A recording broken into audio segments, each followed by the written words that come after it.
Paul left yesterday right after the show for his third Where is Gerke Going mission. So this morning, we're learning where that top secret place is. Paul, talk to us, buddy. Big reveal. Wait, what's the countdown at right now? I don't know if are we at zero now? Has it been 30 seconds? Can I actually reveal it? 2, 1. We're in San Francisco, California, baby. All of you guessing on Facebook and Twitter because of the Ghirardelli chocolate bar, you got it right. We're leaving our hearts in San Francisco this morning. You're listening to pianist James Campbell and singer Mark Jackson playing that Tony Bennett classic, I Left My Heart in San Francisco. The skyline behind me from atop the Intercontinental Mark Hopkins here in San Francisco is absolutely breathtaking. You can see the Bay Bridge off in the distance, the Golden Gate Bridge on the other side of this live shot, but you're going to get to see it a little later in the show. San Francisco's actually not that big of a city, guys. Just 7 miles wide, 7 miles long. It's home to less than 1 million people, but the Bay Area itself is one of the busiest spots in the United States. Over 7 million folks call that place home. We have so much fun in store coming up on this edition of Where's Gerke Going. I'm going to take you on a tour of one of the coolest and most unique Disney museums you're ever going to see. We'll also tour the famous Presidio here in San Francisco, and you know we're not going to do one of these missions without getting our hands on some food. We're getting a look at how fortune cookies were made. Fortune cookies actually invented here in San Francisco, and we're also checking out one of the most famous shows here, Beach Blanket Babylon. If you've never heard of it, I promise it's worth sticking around for. The fun is just getting started, guys. I can't wait to spend the morning with you from here in San Francisco. Oh gosh, and such a gorgeous city, so much good food. Paul, we can't wait for this morning. It's going to be such a blast. Okay, back to business, guys. Disney, you know the name, you know the theme parks, you know the characters. Do you know the animator, Walt Disney himself? San Francisco is actually home to Lucasfilms, it's home to Pixar, but none of those guys would even have jobs if it weren't for the man himself, Walt Disney. We got to take a closer look at his legacy here on this trip. Enjoy. The Walt Disney Family Museum opened in 2009, and why not be here? It's one of the most beautiful places in the world. It also sort of happens to be the hub of animation with Pixar just across the bay and Lucasfilm here. Walt grew up in Marceline, Missouri. He was born in Kansas City, moved to Marceline. The whole farm, ranch, all of that really intrigued him, and the trains that came through, all of those things he never forgot. So, and somewhere along the line, it came back in his life, whether it was the train around Disneyland or the mouse that he saw on the farm or the mouse in his office. So Walt Disney just persevered. He failed on many occasions, and he just kept moving forward. He was given lemons at times and made lemonade. Mickey Mouse was born out of a failure that had happened earlier, where he had lost the rights to Oswald the Lucky Rabbit, and he just persevered. Oswald became a mouse, and it was Mickey, and it's all history from there. He basically always wanted to make it better, and so he hired wonderful artists, kept training the artists, so they were always sort of in a learning mode. Again, storytelling and creating the most beautiful environments and history you can, and he does that very well.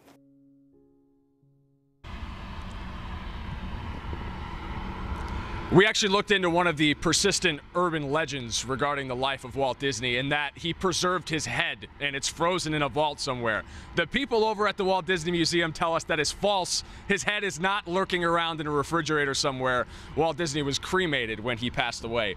We're actually going to take you back to the Presidio in just a few moments. This is actually a really cool spot, guys. In an urban city where it feels like everyone is packed in on top of each other, it's one of the few places where there's a bit of a sprawl and some actual nature and things like that. The Presidio itself, a military base until 1994, and it served a very important purpose as our troops went off to fight in World War II.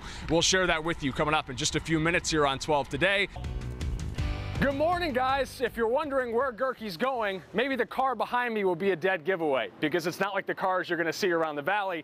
It's a cable car. And the only place in the world that you can find manually operated cable cars is San Francisco, California. Back when they built this thing, there were actually 23 different lines. Just 3 are operational now, but they still service over 7 million passengers every year. Some of them commuters, yes, but mostly tourists like yours truly. And speaking of tourism, we have so much to show you this morning on 12 Today. Talk about San Francisco treats. We're going to take you to a factory that makes fortune cookies, and we're going to tell you the secret behind the best sourdough in San Francisco. So keep it right here, lose the remote, and stick with us on 12 Today. It's where Gerke's going. San Francisco, baby. Burning question. Paul Gerke on the West Coast in San Francisco. That's a cool modern shot we saw just there. Very modern. We saw the bridge itself as well. All right, Paul, you're going to take us on a little tour? That's what this is all about, guys. I am your tour guide. You chill in the studio, and I take you to all the places you want to see without you having to get your butts out of the chairs. That's what we do on the show. We're spending the morning in San Francisco. Thanks to the beauty of TV magic, we are back atop the Intercontinental Mark Hopkins here in downtown San Francisco. Heck of a view behind me right now. You know, originally, this place wasn't called San Francisco. It was renamed in 1846. It was originally Yerba Buena. Forgive me if my Spanish is a little rusty because I don't speak any Spanish at all.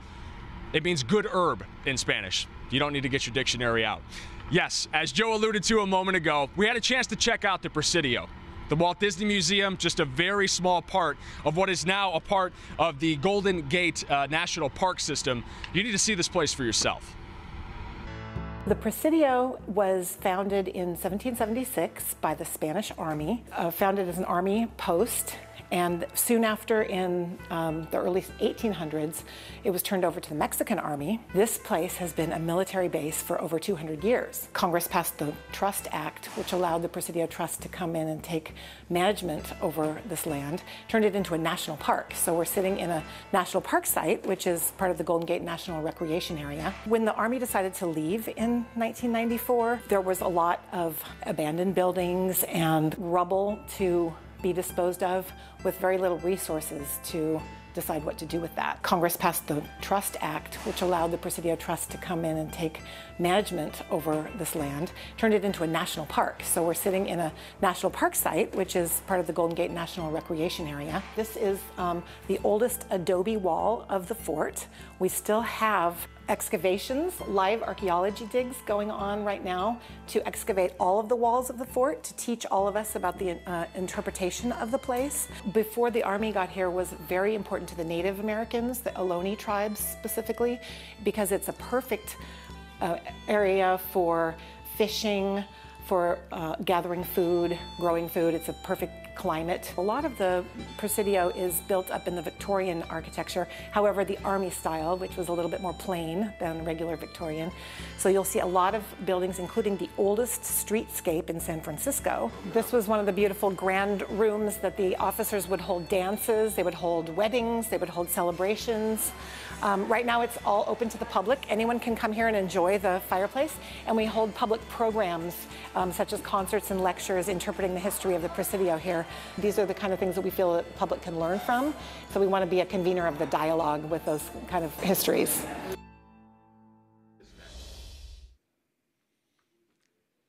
Welcome back to San Francisco. We had a chance to take a walk inside. We're now in the top of the Mark. This place was built in 1939, or finished then. It was used as a viewpoint to look out for those that served in World War II. The families would gather here and use this lookout point to see those ships sailing off underneath the Golden Gate Bridge on their way off to war. And we're fortunate this morning to be joined by a World War II veteran, John Stokes. John, what do you remember about your experience in World War II? Well, probably the most important one was the invasion of Okinawa.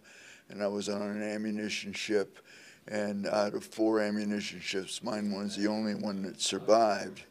And we took down 3 enemy planes with our gun crew, and we were there for 12 days, and then we headed back to the States, but unfortunately another ship ran into us and we almost sunk. So it delayed me from getting back home by about 9 months. And that was probably the highlight of my career. But I was in the Navy from 1943 to 1946, and then I was called back again for Korea. but I didn't serve very long for the Korean. Well, John, let me thank you for your service and wish you an early happy Memorial Day. Speaking of Memorial Day, they actually do something for the veterans up here at the top of the mark coming up next weekend. It's called the Squadron Salute. Job, could you explain that for us? Absolutely. So since World War II, we have these bottles that people purchased. So fellow servicemen would leave them with the bartender. And then when people come back, or the fellow servicemen could actually have a drink when they come back from their service in whatever war zone they were in. So can you show us how the Squadron Salute works? So we have a whole logbook, so people leave their thing. We pour them a drink, typically straight up with a little bit of ice perhaps, and have it going. So that's what we're going to do right now. Is it too early in the morning? It's 5 o'clock somewhere. 5 a.m. counts, right? 5 p.m. somewhere. Yeah, there you go. Thank you. Oh, wow. John, is it too early for you? No, never too early. No! Oh, they're good. Cheers, gentlemen. I've got my hands full. Cheers. Thank you. Oh, this is Back very, to Studio 12A, guys. Yeah, a very fitting cheers there to John. Look, Paul, Jimmy and Emma and I were talking about how great John looks, too. Yeah. He looks so youthful and My just looks wonderful. goodness. How old is he? John, they say you look great. How old are you? 92. 92 years old. Wow. Doesn't look a day over 29, guys. You've got to be kidding me. born and raised That in handsome man. All right, thank you, Paul. Keeps him young out here. It's time to find out where Gerke is going. San Francisco, huh? Paul, can't beat those last guests. What do you got for us now? I'm going to try to beat it, guys, but you're right. I don't think we're going to beat John Stokes. And I want to say thanks to him for waking up early this morning, having a cup of coffee, and a shot with us. We're back inside right now at Top of the Mark. You're listening to the beautiful piano music of James Campbell, which is going to set the scene for another magician. I know you guys love the guy we had in Las Vegas, the Shocker, but I've been told that Jay Alexander has this guy beat. Jay, tell us a little about yourself. All right, well, I have a theater here in San Francisco called the Marrakesh Magic Theater. We're the #1 rated show on Yelp and TripAdvisor, and it's a really amazing experience. You come in, you have cocktails and appetizers in our lounge, see close-up magic, then everyone goes into the theater for the show. I feel like that close-up magic is the best kind of magic because it encapsulates the viewer experience, right? Like you're a part of it. Sure, it's all about connecting, and then when you doesn't get any more connecting than being able to touch a card or be part of the magic. So how did you get started in this? Started as a young child, got a magic set for my birthday, put myself through high school and college doing magic, and after college I realized this is what I want to do, and I haven't done anything since. All right, Jay, let's see a trick. What do you got for us? Fantastic. Deck of cards, they are all different. Take any card you like. Okay. Perfect, look at it. Don't let me see it, show it to the camera, I won't look. Fantastic, watch your card right in the middle. Hold your hand out, flat like a table. I will not touch them, watch. Whoa. One card. The 4 of Hearts, and it does get better. It does get better. Tell you what, write your name on the face of the card, big letters. This way you know there are no duplicates, or your initials, something, make a mark, a picture. This way you know there are no duplicates of that card in the deck. One card, 4 of Hearts with your mark. It goes right in the middle. Watch. Just like that, it goes right to the top. Now, in case you didn't see it, I will do it again until you get the applause I deserve. Okay, here we go. right. Hold your hand out one Okay. more time. 4 of Hearts, right on your hand. Watch. I'm watching. He's got us on the edge of our seats. I know. Wow. Did you hear that in the bag? Oh, stop. You're not, now you're just embarrassing me. He's got his round of applause, and he can use that signature to forge mine on any credit card receipt. So it's a bonus for everybody in the building. We're going to check in more with Jay in just a few minutes. Pretty talented, right, guys? We are Very. stunned. The third Where's Gerke Going mission, and this morning, Paul is in San Francisco, everyone, which is home to the largest Chinatown outside of Asia.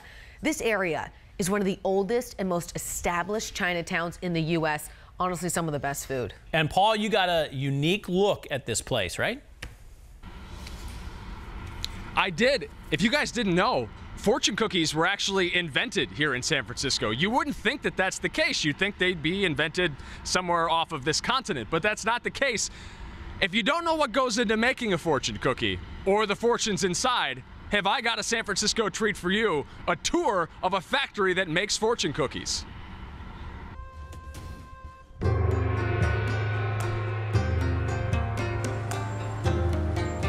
Flour, sugar, sesame seed, vanilla, egg, and butter.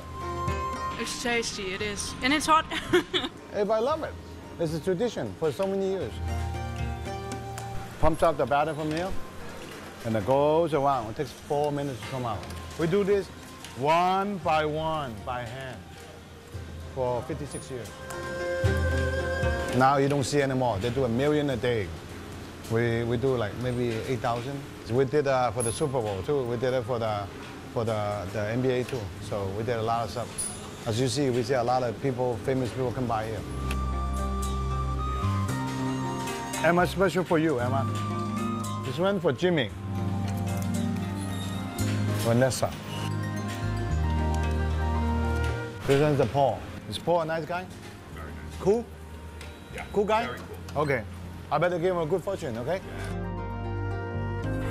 Here's for the crowd. Yes, you heard him right. You guys have your own custom fortune cookies coming back to Phoenix with me, as long as they don't get smashed in my carry-on bag. I'll take extra care. Now, he did give one to me. I haven't seen it yet. I have no idea what's inside, but we're about to find out. What does it say? You will find love in weird places. No, you're supposed to read it first. Yeah, I don't remember what the tradition is. Did you read it first? You eat it first? You hand it to somebody, always. What does it say? I hedged my bets. I ate half the cookie, and now we'll read the fortune. Right. Paul, a new adventure awaits you soon. Ooh. What does that mean? How did he know Am I you being were going to sent be in somewhere San else? Francisco? You're going to San Francisco. You're going to San Francisco, yes. That reminds me, I didn't check into my return flight yet, so I'm not 100% sure I'm coming back to Phoenix. We're going to have to do that in the break before I forget about it. Also coming up a little later on the show on 12 today, more food, because that's the kind of stuff that we get excited about. We're going to take you to Boudin Bakery and tell you the secret ingredient that goes into the best sourdough in San Francisco. I ate there last night. I can tell you it's pretty good. Not good if you're on a diet, which I've tried to be all week until I got here. But them's the breaks, guys. You know what? Treat yourself. I wish we had smell-o-vision. Can't you just smell the sourdough through the TV? An adventure awaits all of us. I know. It sounds like. Out to San Francisco this morning. Where's Gerke going? He's in San Fran. And I mean, Paul, we've already heard some beautiful music. I hear we got more. There's always beautiful music and beautiful clothing, by the way. I wonder what I was going to wear for the shoot. I think if there's one thing in my wardrobe that always works, it's the Where's Gerke Going t-shirt, and our viewers can still get their hands on some of these. 50 of them available. Follow the instructions on the 12 News Facebook page and try to get one for yourself. We're with Ron Borelli, who's much better dressed than I am, and he's got a pretty sweet instrument with him. Ron, you're an accordionist? Is that what they call a guy that plays the accordion? Yeah, this is the instrument of San Francisco, the official instrument of San Francisco. What other town do you know that has an instrument of San Francisco that has like the accordion in it? I don't, honestly. How did you pick this up and get playing? Well, you know, an Italian family, and my father played, and my uncle played, my grandfather played, everybody played the accordion. Do you have a favorite song? Well, many, but all these San Francisco songs. You know, I Left My Heart in San Francisco, Tony Bennett, The Godfather, written right here in San Francisco. Coppola sat in a little restaurant, a little cafe, the Cafe Trieste, and he wrote the Godfather music. Would you like me to play some of that? I would love to hear it. Ron, take it away. Let's take a, you know, you come to San Francisco to leave your heart here.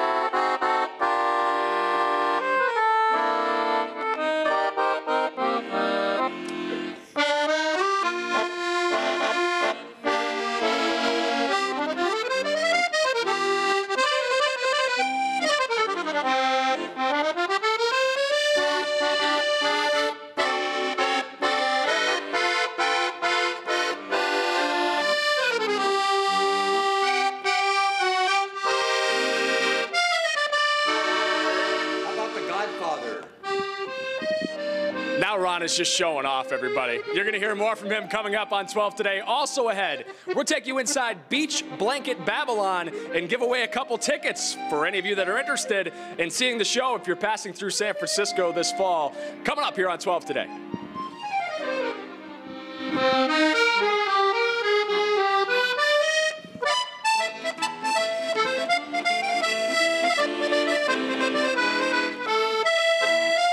This morning in San Francisco. What do we got going on now, Paul? Are you saying I'm cool or the temperatures are cool out here in San Francisco? Because the fog is really rolling in earnest, and it's like a misty kind of rain. Was it me or the city? Definitely the weather. Yeah, thank you. Yeah, sure. Yeah. Oh, okay. Whatever. You guys don't need to stroke my ego. I'm having all kinds of fun out here. Actually, we have San Francisco to thank for being on the air this morning on 12 today. Did you know the first electric television was invented out here in 1927? A guy named Phileo Farnsworth was responsible for that invention. Those of you who watch Futurama might recognize that strangely familiar name to Philip Farnsworth, but whatever. We're not here to talk about cartoons, although entertainment is big business out here in San Francisco. And in case you've ever wondered what a musical version of Saturday Night Live might look like, we've been told that what is it called, Jeff? Beach Blanket Babylon. Beach Blanket Babylon? That's a bit of a mouthful. San Francisco, open your golden gates. It's kind of like Saturday Night Live with sketch comedy, but we sing. And then the thing also about Saturday Night Live is that it keeps it topical. They're constantly changing. Let's talk a little bit about what you have on your head. What is this? I don't know what's on it. I wear it. I can't see it. San Francisco. It's 300 pounds. 300 pounds. It takes 3 people to get me into this, but it takes, I would say, probably about 3 to 5 minutes to get us in. It's ergonomically connected to me. I've become one with the hat. San Francisco, welcome me home again. Right now we are in a comedy windfall, you know, of material. There's always something to laugh at. Maybe not as bountiful, but there is always something that we can laugh at. Whenever we do look at stuff, it's never in a hateful way. It's never in a mean way. We just poke fun at each other. And we're equal opportunity poke funners. We do. Everybody's game. That's our job, is to make you laugh. Beach Blanket Babylon, Beach Blanket Babylon, Beach Blanket Babylon. Got it! We'll take you over to the Boudin Bakery and show you the special ingredient that goes into that delicious sourdough that San Francisco is known for. Enjoy. Well, Paul, after my experience in Las Vegas at the gambling table, I decided I need dough. And what better place to do that is right here at the Boudin Bakery on Fisherman's Wharf. And joining me now is Fernando Badillo. He is the master baker. And Fernando, this place has a lot of history. It's been around a pretty long time. We've been making millions and millions, but loaves of bread out of this dough right here. We call this our mother dough. With this dough, we make our bread. This makes our bread rise. It makes our bread taste sour. It's just flour, water, salt. Today we're gonna make a teddy bear. So very simple. Just we round up the body. All right, Jeff, it's your turn. So you really think I can do this? Oh, hey, anybody can come up here. Once we show you how to do it, you can just do it. Okay. I mean, in terms of dough, pizza bagels is about my limit. All right, so we're going to give this a shot.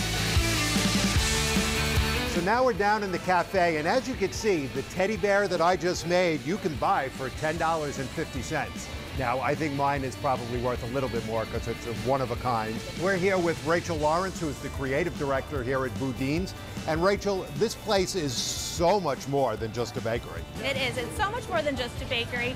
You can have a fine dining experience upstairs at Bistro Boudin. You can enjoy your clam chowder in a sourdough bread bowl. All the different sourdough bread that Fernando makes. It's so great, including your teddy bear. What is the most unusual thing you have in this place? In our demonstration bakery, a life-size crocodile. And Paul, I know you have this fear of crocodiles. I've been out on a golf course with you, and I know you don't like your ball anywhere near the water. So we decided that we would go with the teddy bear instead of the crocodile. Actually, Jeff, I'm more afraid of birdies and eagles on the golf course. I never encounter any of them. Special thanks to Jeff, our executive producer, for going and showing us the bakery tour. There is more food coming up on this edition of Where's Gerke Going? And there's also a place hiding in the fog behind me. Alcatraz, the Rock. You can barely see it through the fog out in the distance. We're going to give you a much closer look coming up on 12 today. Plus, you video game enthusiasts waking up for the show this morning, we have got a real special treat for you. Over 200 coin-operated machines, some of them dating back to the 1800s, and a tour guide on roller skates. You can't make this stuff up, guys. It's San Francisco. Oh, where you at? Good morning, guys. If you're waking up and wondering where is Gerke going, I've got one last clue for you before we zoom out and give it away. I am standing in the shadows of one of the modern wonders of the world. Have you figured it out yet?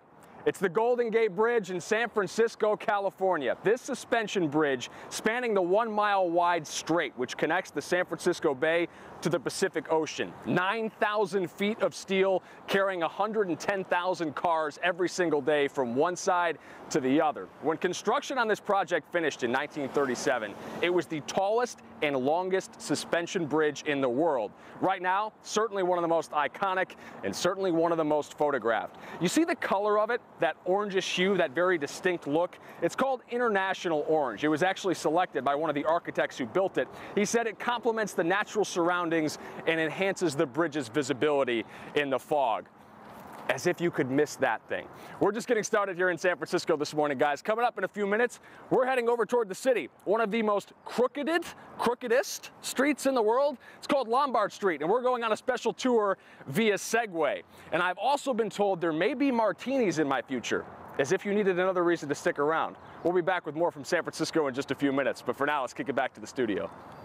Let's head back over to San Francisco. Where is Gerke going? To Alcatraz.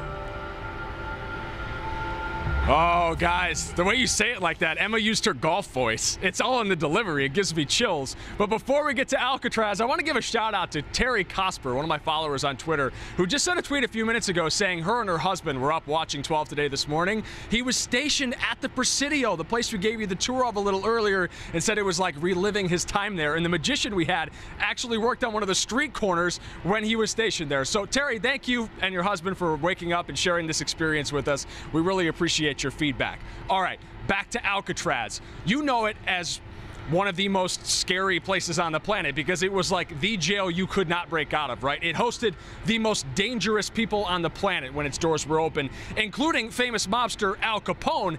Did you know that every Sunday, Al Capone actually performed music at Alcatraz? He was part of a band called the Rock Islanders.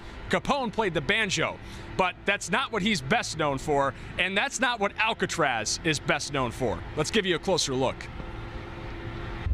A mile and a quarter off the shores of San Francisco Bay lies The Rock, formerly known as Alcatraz Federal Penitentiary. For nearly 2 decades, it was home to the worst of the worst, 1,576 prisoners deemed too dangerous to be held anywhere else. Mobsters and monsters, from George Machine Gun Kelly to Whitey Bulger to Al Capone. You can take a quick ferry ride right up to the island, but the prisoners on The Rock had no such luxury. Alcatraz was believed to be escape-proof. 14 attempts, 0 successes. The cold waters and strong currents of the bay providing a deterrent unlike any other. In 1963, Alcatraz was shut down, constant erosion and high operating costs to blame. In 1972, The Rock became part of a national recreation area. In '86, it was designated a National Historic Landmark. And these days, it's an instantly recognizable icon, featured in movies and TV shows like Point Blank, Catch Me If You Can, and of course, The Rock. The lonely, unescapable island still captivating our imaginations over 8 decades after opening its doors. You definitely get chills just looking at The Rock in Alcatraz. Definitely a place you need to check out, one of the many tourist attractions here in San Francisco. The music, also a bit of a tourist attraction. You're listening to the beautiful tones of James Campbell, singer Mark Jackson standing by. We're gonna hear more from them in just a minute. Also coming up, guys, I'm gonna take you inside a video game museum. I'm speaking slower because of the piano tones. I feel like that's necessary. I'm gonna take you inside a video game museum with over 200 coin-operated machines, some dating back to the 1800s. We're also gonna show you the famous painted ladies. I know you heard the Full House theme a little earlier in the show. And we're gonna take segways down one of the most crookedest streets in the world, Lombard Street. Plus, we have a chef in the house to prepare some seafood specialties. There's so much left to go here on 12 Today.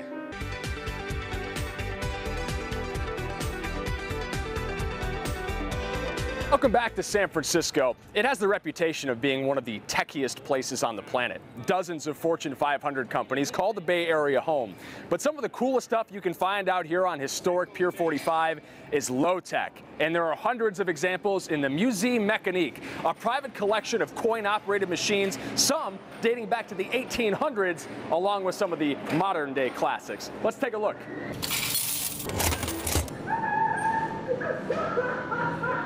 This is what life was like in the days before Netflix. This was entertainment. Let's start with something simple. There's a prize every time, and it's just ducks. Nothing misleading. I got a pirate duck. This is Dan. Dan works here. Show us some cool stuff. I have such fun stuff here. It says oldest machine here. I bet that's the oldest thing here. Yes. With some of the older games, it's all about simplicity. What's more exciting than just electricity? What was the purpose of a game like this, Dan? This is entertainment. Don't you recognize entertainment? I'm entertained. How did you get started doing this? How did you end up here? My dad started this collection when he was 11 years old, and it was just an accident. There was a store here just a few blocks from here that back in the day sold coin-operated antique machines. They weren't antique back then. He bought one for 50 cents. Took it home. His mom and dad put pennies in it. His friends put pennies in it. He soon had another 50 cents and went out and bought another one. And that's how this show got on the road. It turns out they've had a solution to the NFL's concussion problem since 1924. Just put everyone in really comfy sweaters. There's even a little bit of Phoenix out here in the Bay. Wish you guys were here to play Pac-Man with me. We beat them. It would be something to get a high score before we leave. I feel like we're right there. High score, baby.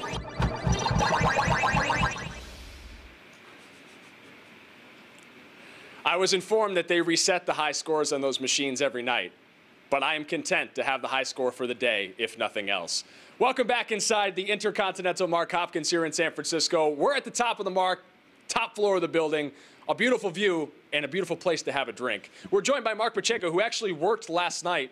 Thanks for waking up with us this morning, buddy. Not a problem. All right, man. So you're going to show us how to make some martinis, maybe with a little royal wedding flair. Is that right? I can indeed. All right, so show us something. What are you making? Well, first off, we're going to start with a classic martini, which is a little bit wetter than most people are used to. Nobody does the vermouth anymore. This is going to have a lot of vermouth. And it's gin forward, none of that vodka stuff. That's the San Francisco way, right? Indeed it is. Okay, so what are you putting into it? We're going to do a little bit of the dry vermouth here, a little Martini and Rossi. We're going to do a little bit of the local gin, which is the St. George Botanivar, which is right across the bay in Alameda. And just a little bit of orange bitters with a lemon twist, and you're good to go. You've got a classic martini there.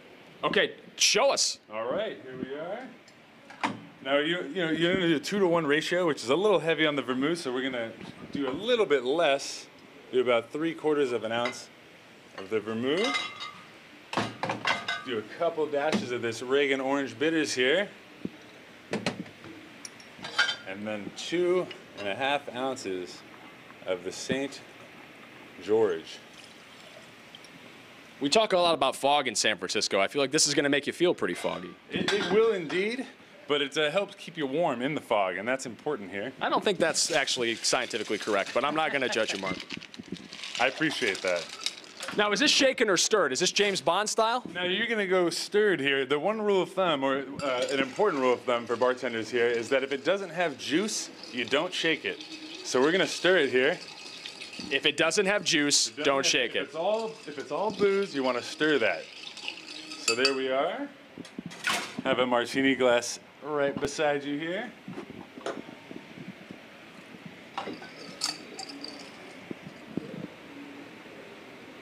That is the color of alcohol. There is nothing fruity and flavorful about that. Nothing but kick. All right. All right, Mark, while you peel that, we want to show you what's coming up next here on 12 Today. We got a tour of the Painted Ladies, those iconic, beautiful houses that you may remember from the hit sitcom Full House. We're going to show them to you coming up in just a few minutes on 12 Today. In the meantime, cheers, everybody, from the top of the Mark in San Francisco. Thanks, Mark. Oh, you know the song, everyone. 6:25 is your time right now. It is one of the most iconic spots in all of San Francisco, and that is where we find Paul Gerke this morning. Let's get to it, shall we? I know you've been looking forward to this one, Emma, because you loved Full House and you loved that Victorian and Edwardian architecture of those Painted Ladies. There were initially 48,000 of those, many destroyed in the earthquake that rocked San Francisco in 1906, but thousands of those multicolored buildings still stand, and we got an up-close look at them. The name of the company is Painted Ladies Tour Company. We're based here in San Francisco, California, and we provide unique city tours, wine tours, beer woods tours, private tours. The famous Painted Ladies houses, sometimes called the Seven Sisters or Postcard Row, that were featured in the beginning of the show. These ones were used every intro, so most people associate these houses most closely with the show. They do paint them frequently. You know, I think there's a lot of pride and ownership. As far as a painting's concerned, you can paint it any color you want, but you can't change the facades of it. That is protected. They wrote a book called Painted Ladies, but essentially talking about the houses and the beauty of them and the distinct look. Now, the big thing with the painting and coloring of them, that was really through this colorist movement that took place in the 1960s. This guy, an artist named Butch Cardone, started painting his home in vivid colors. So Butch was this guy who kind of pioneered making them all colorful. Now, this was the original trend of these Victorian homes, and back in 1885, a journalist had mentioned anything that's loud is in style, so bright colors. And so that's essentially what he was trying to bring back.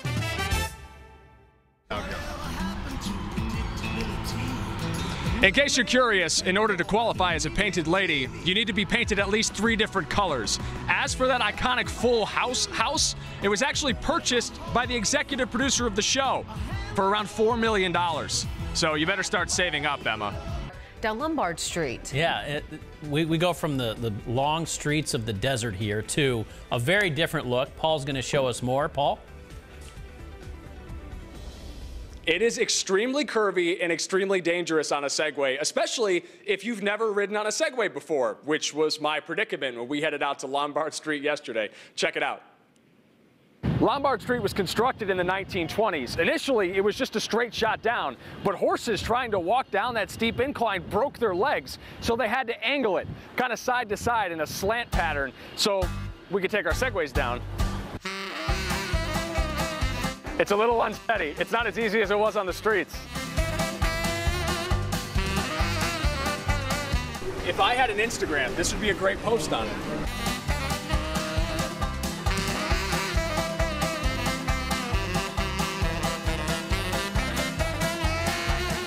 Hi, Mom.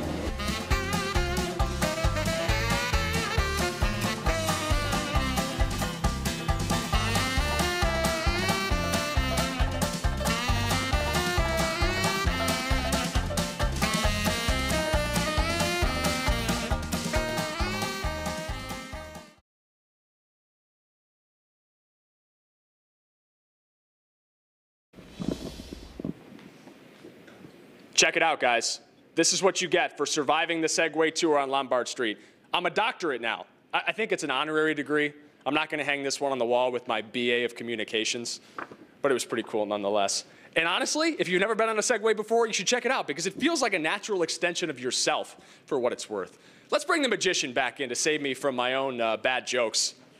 Jay, welcome back in the building. Wonderful. Thanks for having me. I got a bunch of books, 4 different books. Take a book, any book you like. Really? I mean, okay, all right. Perfect. What's going to happen is in a moment, I'm going to flip through the book like this. And as I do, I want you to say stop. I will look the other way. You say stop. Here we go. Stop. Look at the top word. You see it? Would you like that word or would you like another one? I like that word. Do not forget the word. Look at my eyes. Try not to blink. Try not to change your expression. Good. Think of the first letter. A, B, C, D, E, F to D. Yes? It is a D. Good. Think of the next letter. First letter's a D. Think of the second letter. Look at my eyes. A, B, C, D, E, F, G, H, I, J, K, L. It's an I? It is an I. Good. A D, I. Look at my, put your hand against mine. Put your hand against mine. Perfect. Do not be afraid to touch another man. Perfect. Think of the next letter. Think of the next letter. Good. Think of the next letter. Good. It's an S? It is. An S. An S, a G? Yeah, no, wait. No. Think about, imagine the word. Imagine the word. Oh, good. Disregard? Disregard. That is the word. Tell you what. Think of a name. Best friend of yours when you were a child. Very first friend. Got it? Look in my eyes. Think of the first letter. So that was a word you looked at in the book. First child, his first friend. Look in my eyes. It's my only friend, actually, but it's besides the point. Here we go. A, B, C, D, E, F, G, H, I, J, K, L, M, N, O, P. You might have saw his mouth moved on the M. Is it an M? It is an M. Good. M. First letter's an M. Think of the second letter. Here we go. Oh, I need your eyes. I'm not giving him any hints. Here we go. Think of the next letter. M. First letter's an M. Second letter. A, B, C, D, E. Oh, it's an M. It's going to be a vowel. It's Irish. Here we go. A, E. Look at me. A, E, I, O, U. It's an I. It is. It's Michael. It's an M and an I. Think of the next letter. A, B, C, D, E, F, G, H, I, J, K, L, M. It's a K, so I could probably guess it's the name Mike. It is Mike. Yeah. All my friends are named Mike. That's fantastic. I swear to you, I'm not in on this trick. I swear to you. He is tripping us out here. Jay, thank you so much, You're welcome. Thank you. I mean, the things. Hey, coming up, we're going to show you another magic trick. I thought that San Francisco courtesy was the just like chefs Alcatraz. Here at Top of the Mark. We're going to show you how to properly prepare Dungeness crab coming up a little later as Where Gerke's Going continues. Welcome back, everyone. 6:43 is your time. Where is Gerke going? He is in San Francisco, and we're eating food. He's been tempting us with some San Francisco delicacies. It was the sourdough a little while ago. And now Paul's with a crab chef. And I'm with the crabs, Joe. Don't forget about the crabs. We're back inside the Intercontinental Mark Hopkins San Francisco at Top of the Mark on the top floor. Hey, do you guys have anything you'd like to add? They're the quiet type. Michael Wong, the executive chef here, not so much. He's going to show us one of the specialties that they prepare here. Michael, what are you showing us? Showing the signature dish that we do here at the Intercontinental Mark Hopkins. It's our crab roll that we do. It's very popular with all the guests. So it's been on the menu for quite a while. Okay, take it away. All right. So what you want to do here is to make crab salad. Practically, you want to combine all the ingredients. So how did you get the crab like that? Oh, it's easy. It's easy. Just cook them off and just buy them. Okay. So you want to combine all the ingredients. You just need crab salad. And the final product, you should get this final product, crab salad. And to assemble it. Oh, darn it. Freezing up a little bit. Yeah, it looks like we're losing the shot there. Let's do this. Let's go. And this is what you will get after you trim and try one more time. Quarter-inch slices. You want Good call. Good call, Joe. About 3 slices. 4 slices. Those are very thinly sliced.